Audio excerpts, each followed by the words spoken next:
حي على الفلاح. To protect a non-Muslim from harm is also the same act of worship, because it is a general path.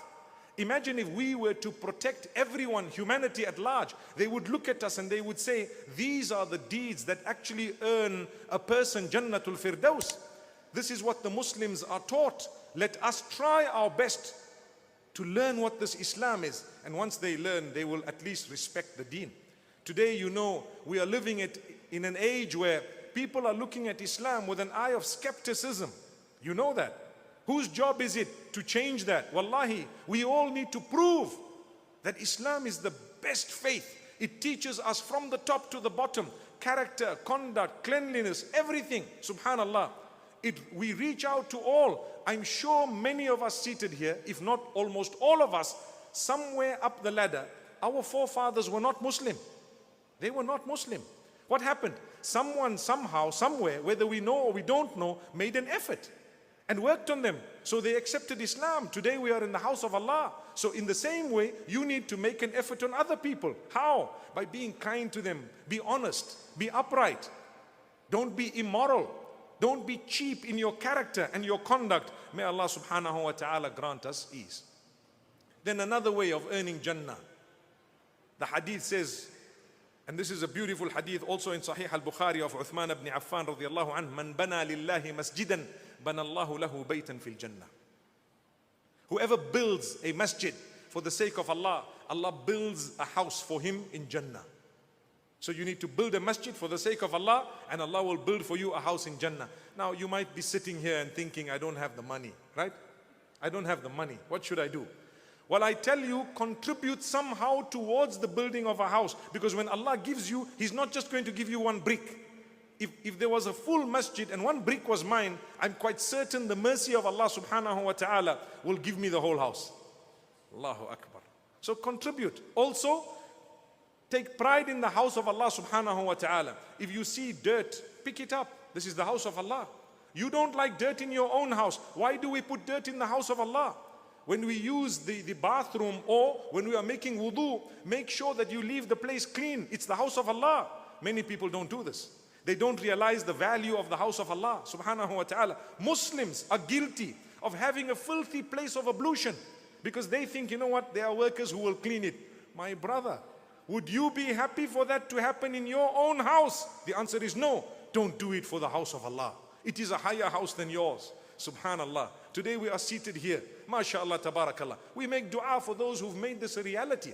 We have some of the most beautiful masajid on earth in this beautiful country. Clean, lovely, air-conditioned, lovely sound, absolutely amazing facility. Make dua for the people, but contribute positively in this house. Don't come and make a mess. Don't be a nuisance in this house of Allah subhanahu wa ta'ala. May Allah subhanahu wa ta'ala grant us goodness in the dunya as well as the akhirah. Remember, my brothers and sisters, to go to the masjid is also a very, very great way of earning Jannah. Subhanallah. The hadith says, Bashir al-masha'ina fi dhulami ila al-masajid bin nuri tammi yawm al-qiyamah. Give good news to those who walk to the houses of Allah subhanahu wa ta'ala in the darkness, that on the day of judgment they will have a full nur. Go to the masjid. The masjid is round the corner. You hear the adhan. We are lazy. We have no excuse, wallahi. We are living in a country, every few kilometers, there is a masjid. We have no excuse. What about those who drive 20, 30 kilometers every day to go and fulfill salah? In other countries, they don't have the facility. Make use of it while it is there. You know what is strange? What is strange is, in those countries where they are banning hijab, the sisters are fighting to wear it. And in those countries where it is allowed, the sisters are fighting to remove it. Subhanallah. And not only about sisters, the same applies to the masjid. In those countries where there are no masajid, they are fighting to try and get some masajid. And in those countries where there are so many masajid, they are not even going to the masajid. Look at the irony. We will be asked by Allah subhanahu wa ta'ala. Allah is going to question us that, look, I gave you the chance, the facility. What are you doing? Are you waiting for a day when you are going to be in a place where that's not going to be possible? Then you're going to cry for the sake of Allah subhanahu wa ta'ala? May Allah subhanahu wa ta'ala make it easy for us. I want to teach you another quick way of going to Jannah. After every salah, read Ayatul Kursi once. After every salah, read Ayatul Kursi once.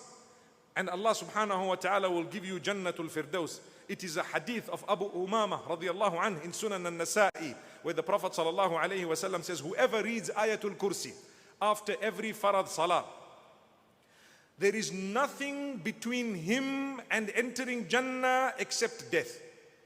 Did you hear how it's worded? Whoever reads Ayatul Kursi after every farad salah, there is nothing between him and paradise except death. He just has to die. He will go to Jannatul Firdaus, inshallah, bi'idhnillah. Now when we say this, obviously we must clarify that when a person passes away sometimes on a blessed day, say in Ramadan, say on a Friday, sometimes you have a message saying, oh, they passed away in Ramadan, they will go straight to Jannah. They passed away on a Friday, they will go straight to Jannah. There is no guarantee like that, no. If you led a good life, you will go to Jannah. But if you committed suicide in Ramadan, what's going to happen? Allah knows, let him be the judge. Subhanallah. If you did something bad, you died, for example, you were not fasting, you were drinking, you were doing something bad, and then you died in Ramadan, perhaps Allah might have mercy on you, but there is no guarantee that you will go to Jannah. Yes, it was a blessed death, we do not deny that. Someone who dies in Ramadan, it's blessed. But there is no guarantee, my brothers and sisters, because you need to try. Without the trial, it's not going to happen. This is why we said keep trying. And don't lose hope. You fell once, get up again. You fell a second time, get up a third time. And so on. May Allah subhanahu wa ta'ala grant us Jannah. Then something very important, the hadith of Abdullah ibn Salam. Remember this hadith because it is absolutely beautiful. It's a hadith also muttafaq alayh, where the Prophet sallallahu alayhi wa sallam, when he came to Medina Munawwara, and I'm sure we may have heard this before, there was a Jewish rabbi, and he was later known as Abdullah ibn Salam radiallahu anhu. He says, I had read in my scriptures that there is a man going to come in this region and he will be a prophet. And I knew some of his signs. So I saw some of the signs. And when I heard that he arrived in Medina Munawwara, I went quickly rushing to see, and everyone was talking to him and he was saying something. So I tiptoed to look at him. When I saw his face, I knew this man is not a liar. This is not the face of a liar. It's amazing, subhanAllah. And this shows us that when we lie, it shows on our face. When we are evil, it shows on the face. If you're a good person, inshallah, it will show on your face. But someone good will recognize a good person. With us, sometimes we are so bad, we cannot recognize a good person. We see someone fair in complexion, we say, mashallah, look at the nur on his face. But we don't realize, what nur do you have to recognize the nur? Sometimes there is a person as dark as charcoal, but their nur is such that the people who have nur will recognize, mashallah, this is a very pious person. He's a really good man. May Allah subhanahu wa ta'ala help us so that we are not deceived and we don't deceive others.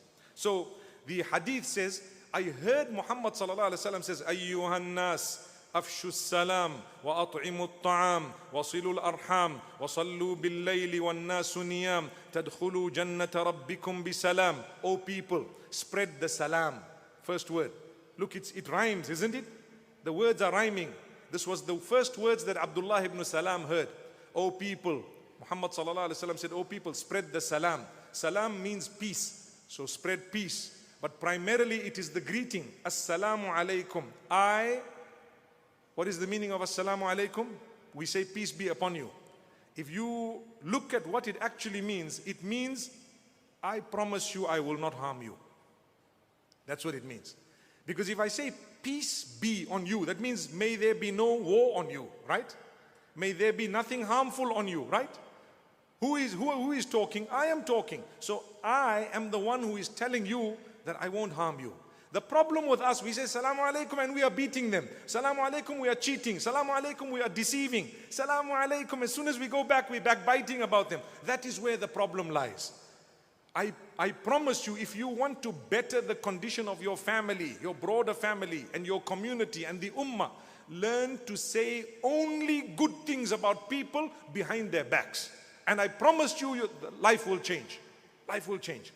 if you guarantee that you will only say good things about others behind their backs, everything will change. Community will become a better place because it will work. The problem with us, behind the backs, we say bad. In front, we have such a smile, subhanallah, that hypocrisy will destroy us. May Allah subhanahu wa ta'ala forgive us and may He make us from those who realize. Thank you so much for listening to the short message. I pray that it has increased you in a little bit of motivation and hope, and the same applies to all of us. Jazakumullah khair. Assalamu alaikum wa rahmatullahi wa barakatuh.